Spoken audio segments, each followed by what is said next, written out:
Namaste everyone.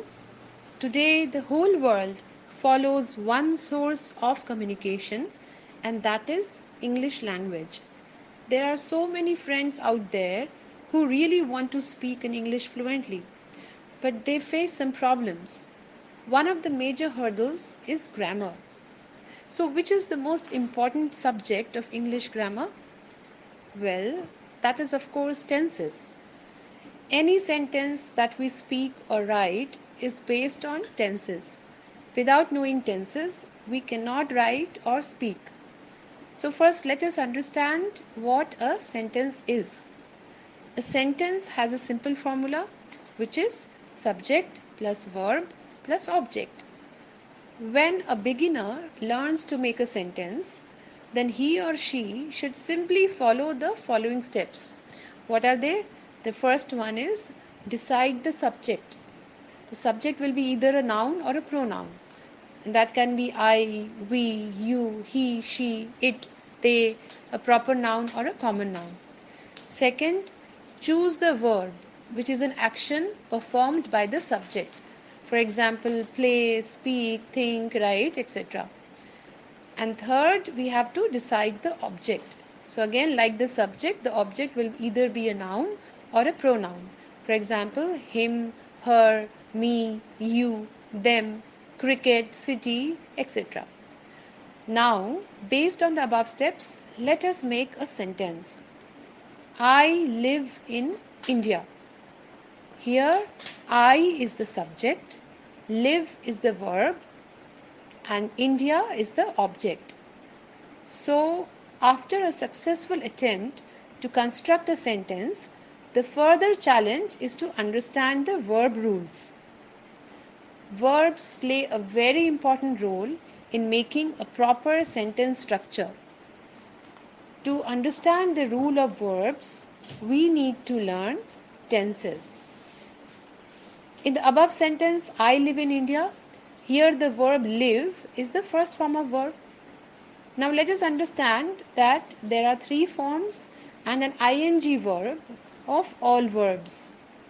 Here the verb live also has three forms, which are live, live is the first form, lived is the second form, lived again is the third form, and living, that is the ing verb, that is the fourth form.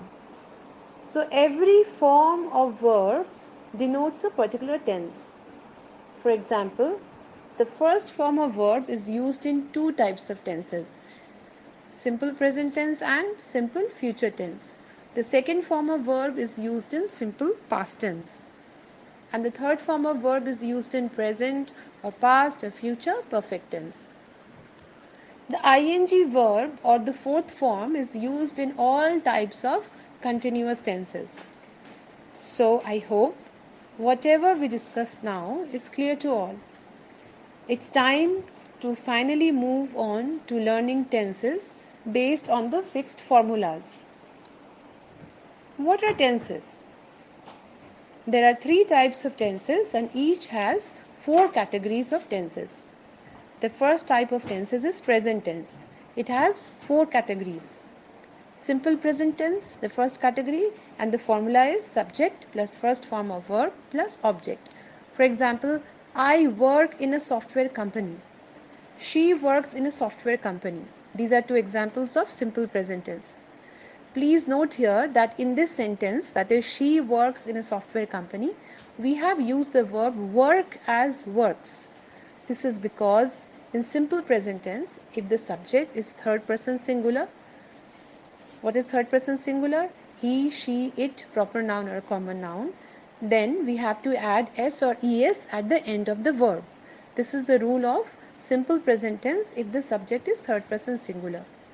So what is a proper noun?